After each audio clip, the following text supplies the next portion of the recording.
What does the 2022 real estate market hold and have in store for all of us? Well, that's what we're going to be talking about today on this episode of the Lady Landlords podcast. If this is your first time listening in, my name is Becky Nova. I'm the founder of Lady Landlords, and I want to make sure to share just my perspective on what we're going to be seeing in 2022. So, here are some of my predictions. Now, I got to say, I'm not exactly upset to see 2021 go.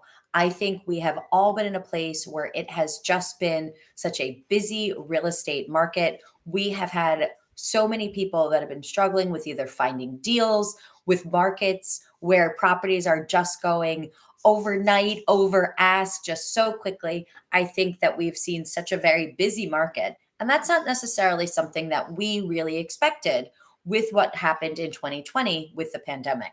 I remember actually back in March, April of 2020, when where I am in New York, things really got shut down and there had been a lot of restrictions placed on certain industries, and real estate professionals were people that were really kind of hard hit.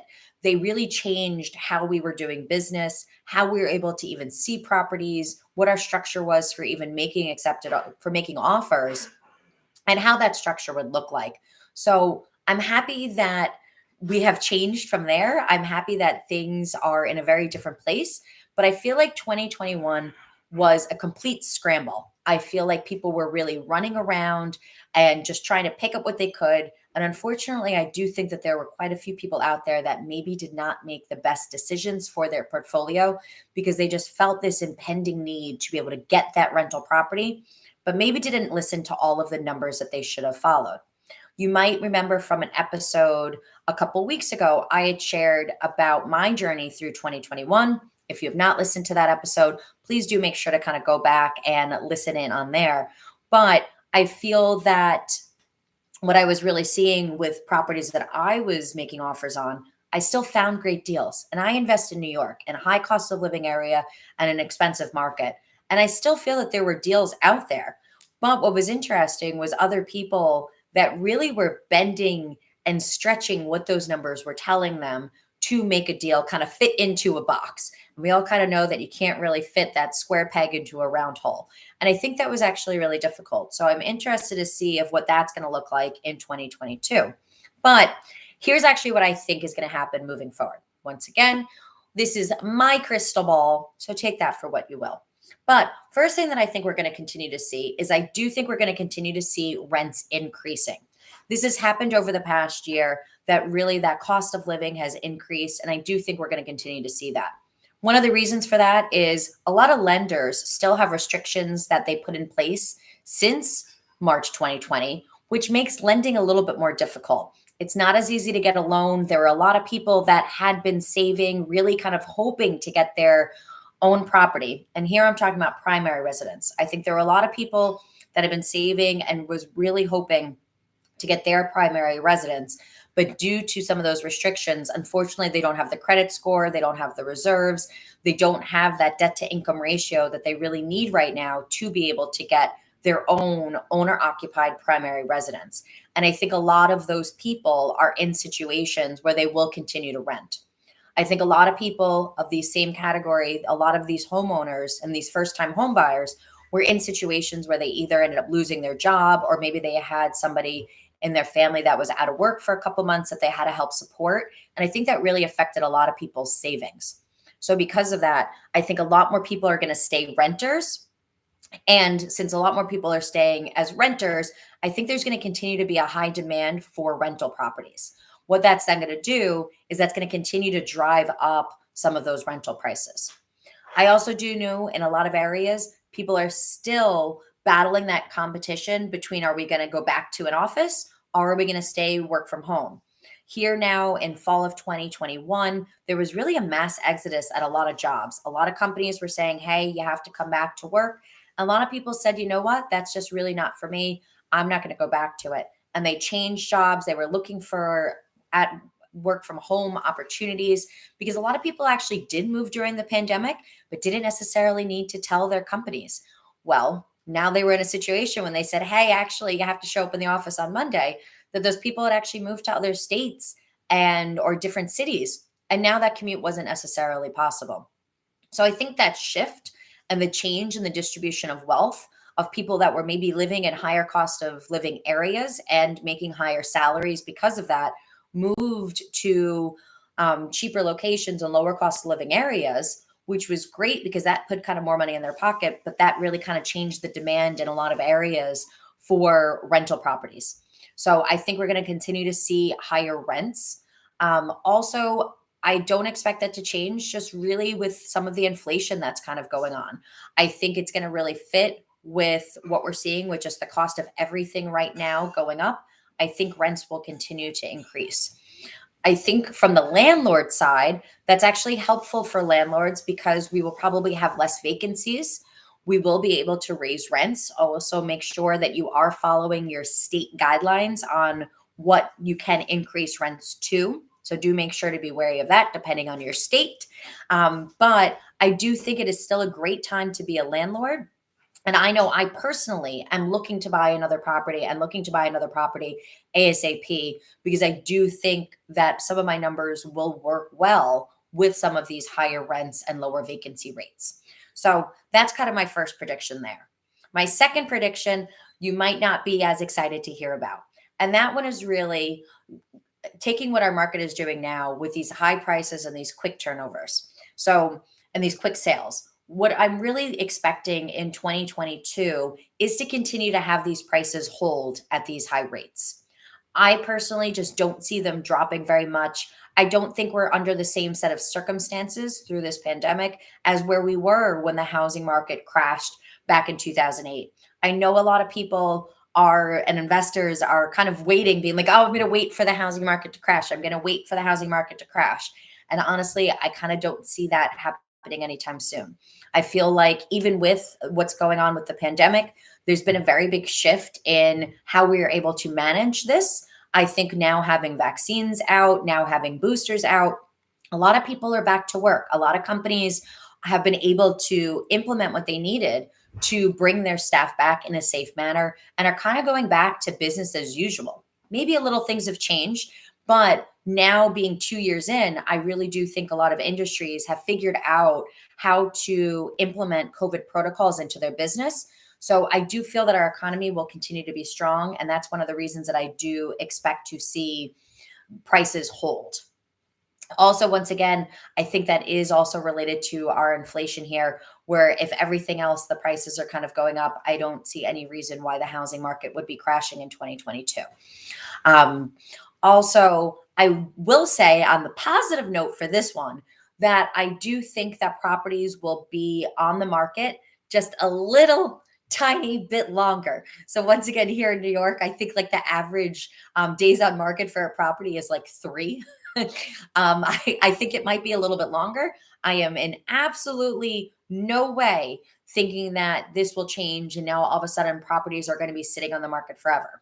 I think that will happen if owners and sellers are not marketing their properties at the right place. I definitely think just in this market or in a market 5 years ago that if a seller is listing their property for the wrong price, if they are going too high on this inflated market, if they are still kind of going over what is still considered the norm, then yes, that property is going to sit on the market, just as it would have pre-pandemic.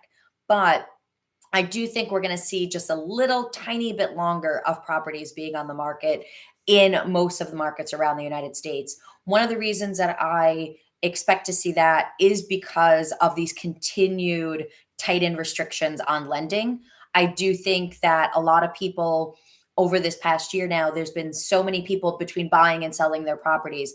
I do think that it will change a little bit of who is going to be looking and maybe even a little bit of a smarter consumer saying, hey, you know what? This is not necessarily the price for me. I am not kind of chasing and continuing to go after these high prices. I think people are still going to buy them. But once again, I think we're going to just see that little tiny extension on the days in market. I do, as always, though, encourage you to make sure that you have everything ready to go to be able to pounce when you find that right deal. Make sure to get your documentation in place. Make sure to have your your pre-approvals and anything else, and your teams that you're going to be working with, making sure that you have everything ready to go. So that way, when you do find a deal, that you will be ready to move on it. Because like I said, I do not expect there to be a drastic shift in the days on market with properties, but a very, very tiny shift there. The third prediction I have has actually really kind of changed on what I would have said if I had recorded this video just even a month or two ago compared to where I am now. And that's going to be discussing the short term rental market. I do know that there have been a very big uptick in those moving towards that short term rental market over this past year. One of the reasons for that is clearly our eviction moratoriums that really swept over the entire country and is still in place in certain areas like where I am located in New York. And we really need to see if those are going to be extended in the new year. But I do feel that the short term rental market has done fantastically over the past 2 years. One, like I said, a lot of people were shifting towards short term rentals versus long term rentals due to the eviction moratoriums and the concern of having a tenant move in that would end up not being able to pay or fulfill their financial obligations. But the second reason I think short term rentals had done so well in the past 2 years is people really were not able to travel like they had wanted to, or like they were pre-pandemic. Now all of a sudden you have a lot of countries that either are not letting Americans in, we are not letting people from other countries into where we are located. There's been a lot of reciprocity in how people can travel and how people cannot travel. I think a lot of people in 2020 and now moving into 2021 were very comfortable just saying, you know what, I'm going to do a staycation. I'm going to stay close to home. And I think that's really helped the short term rental market over this past year, say, because so many people just really wanted to stay with a couple hours of their homes. I feel like a lot more people were going to those lake properties or a property where they can really kind of be in the woods and in nature for a few days and really kind of doing a long weekend, or changing their regular annual vacation where they might go to the Caribbean or to Europe, where they were really kind of changing and staying much more local. If you had asked me 2 months ago, I would have said that I was expecting probably a little bit of a dip in the short term rental market, because I was really expecting people in 2022 to be able to get back to being able to travel. And after staying nearby and having a staycation in 2020 and 2021, I would have really expected a lot of people in 2022 to say, nope, that's it. I am out. I need to get on a plane. I want to go somewhere else. I need to get another stamp on my passport. But now ending 2021 with just daily cases of COVID spreading just so rapidly, with new variants in place, and really deciding what that situation is going to look like, there are so many more restrictions in place that I really am not quite sure what's going to happen with the rental market, the short-term rental market, because I do feel there's going to be a lot of restrictions on traveling. I think a lot of people, at least moving in to the beginning of 2022, I do not think we're going to be seeing a lot of international travel. I do think that the short-term rental market will probably stay fairly steady for at least Q1 and Q2 of 2022, because people will need to, once again, continue to stay rather close to home. But Q3 and Q4 are really kind of up in the air, just because we do not know what's going to happen with COVID. I do feel that once we kind of continue to have things under control with this new variant and continuing to put protocols in place to get people back to a semblance of normal life pre-pandemic, I do think people are going to absolutely jump at the opportunity to be able to travel abroad again. And I do think at that time, whether it happens in the end of 2022 or does not, I do think that there will be a dip in the short-term rental market at that time. The other thing that I think is going to affect the short-term rental market is, since so many owners and landlords switched from long-term rentals to short-term rentals in the past 2 years, and we are still seeing a shortage housing, because as I mentioned in my first prediction, I do feel that rents are going to increase and that there's going to be a higher demand on rental properties.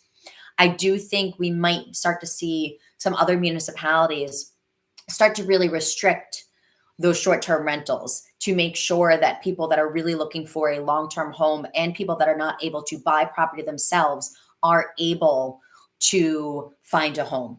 So I am thinking that there will be some cities and some towns that are going to either ban Airbnbs, or that they're going to put restrictions on. So there might actually be other added costs to running your rental property if you end up in one of those cities. And I do think that is something that only time will tell.